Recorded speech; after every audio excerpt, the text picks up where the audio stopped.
ፕሮቴስታንት ነበርኩ። ባታምንበትም ምንም ባትልም አባትህን ለማስደሰት ማለት አንዴ አድናኛለች ከሞት እንደነገርኩሽ እሳላት አልኩና ምን እንደሆነ አላውቅም እንቅልፍ ያልመጣልኝ 3 ቀን አልተኛው መብራንን ስስላት።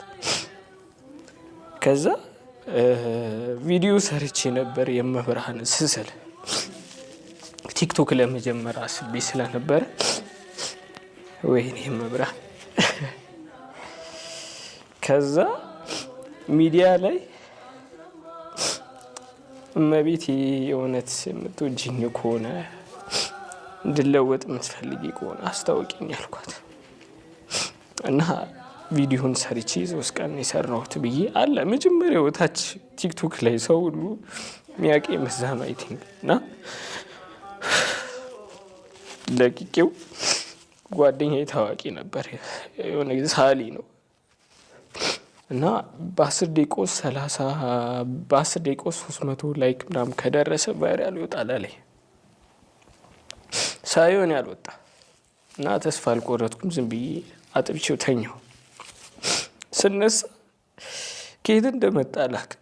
የሀገር ሰው ቅዱስ በርታ መብርሃን ትባርክ ትዳብስ ይለኛልና እውነት መብርሃን አጋዥ ነች፣ እውነት ትወደኛለች ብዬ ደንግጬ ሄድኩ። አጥፍቼው ስልኩን ትምህርት ቤት ሄድኩ። 2ኛ ዓመት ተማሪ ነበርኩ የዛኔ። ያ ሁሉ አልፎ አሁን አዲስ አበባ ዩኒቨርሲቲ ተማሪ ነኝ። ያ ሁሉ አልፎ ነው እና በሳምንት ውስጥ 100,000 ተከታይ አገኘሁ እና እኔ አሁን ስናገር ላይ ተከታይ ማግኘት አይደለም ግን መብርሃን ለህይወት ትርጉም እንዲሰጥ የጠየከውና ምላሹን ለማሳየት ነው። እና የመብርሃን ፍቅር የመብርሃን ምልጃ ረድኤቷ በረከቷ የእውነት ነው። ስለሷ ተናግሬ አልጨርስም። ስዕሏን ስስል እያለቀስኩ ነው።